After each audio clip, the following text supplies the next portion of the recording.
Minta ganti tes mata. Oh, iya. Ini yang mata kenapa dong ini? Itu belum ada yang ini mas. Kata saya kenapa? Ada yang bilang saraf matanya kejepit. Ini pertemuan kemarin pas saya. Belum, pasien baru bareng aku ya. Ada yang bilang di hasil MRI labnya itu ada benjolan di belakang telinga. Belakang kepala ini, yang kiri. Geser saya sini. Kanan kiri nih. Ya kan ini sinar masih kelihatan sinar-sinar sedikit, kan ini nggak kelihatan sama sekali.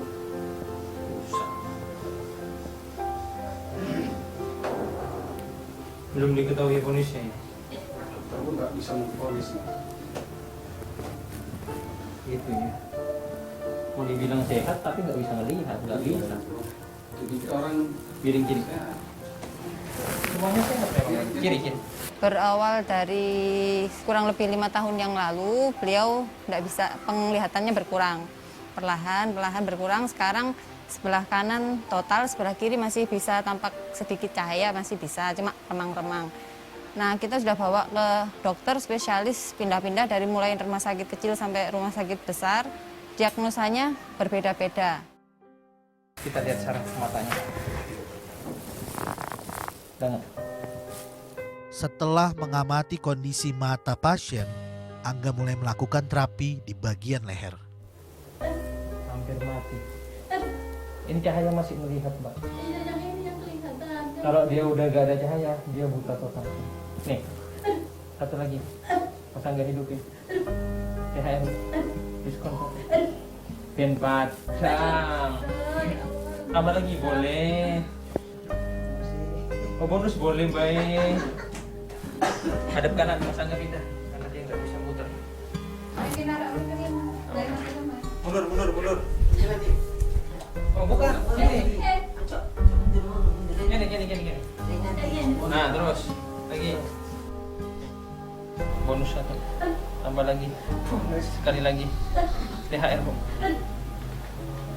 Untuk penyakit gini kan biasanya kan nyerangnya periodik. Artinya nggak langsung tiba-tiba mengalami kebutaan. Perlahan dia nggak bisa melihat jarak jauh, semakin dekat jarak pandangnya, jangkauannya pun semakin sempit. Dekat, pada akhirnya dia nggak bisa melihat. Dan dia pun udah berbagai macam dia tempuh cara, termasuk medical check-up, kan nggak ada yang bisa ngevonis apa jenis penyakitnya. Pada akhirnya penyakit ini kan memang jadi misteri.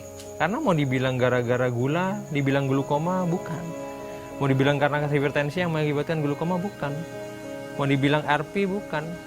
Minus plus katarak pun bukan. Nah, makanya itu saraf mata yang keserang. Yang seiring berjalannya waktu, saraf mata itu yang rusak dan tambah rusak. Dia yang awalnya hidup sarafnya, tambah lama tambah layu, mati, pada akhirnya akan mengalami yang namanya kebutaan. Mbak cari bunga kayak gini ya, tolong Mas. Kok di sini namanya tapak liman, nggak tahu dia nama. Suami ya. Nah, waktu mau netesin, jangan lupa baca sholawat 3 kali ya. Allahumma sholli ala Muhammad di dalam hati, dangakkan, tetesin. Nih. itu dalam baca Mas. Rendam aja, Bang. Ambil aja 3 bunga, kasih air sedikit. Pagi malam ya. Selama dia masih dikasih ini perni, berarti sarafnya itu masih hidup meskipun lagi. Ini dikasihkan saya Mas. Ya, contoh nanti bawa pulang. Ini sisanya masih bisa dipakai. Selama dia masih belum keruh bisa dipakai. Kalau cuma bunganya layu, bunganya aja dibuang Mas ya. Sehari berapa kali? Pagi malam. Gula sakit. Satu Coba perih loh Mas. terima. Apa-apa. Pengen makan. Ini pas dem. Dan padang telur duit ini.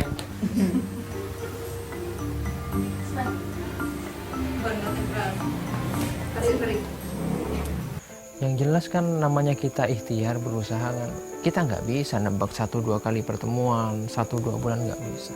Manusia ini hanya bisa berusaha, tapi penentunya tetap Allah Subhanahu wa Ta'ala. Kalau kalian tanya bagaimana cara saya untuk terapi ini, tetap dengan metode Mas Angga Prajabuana.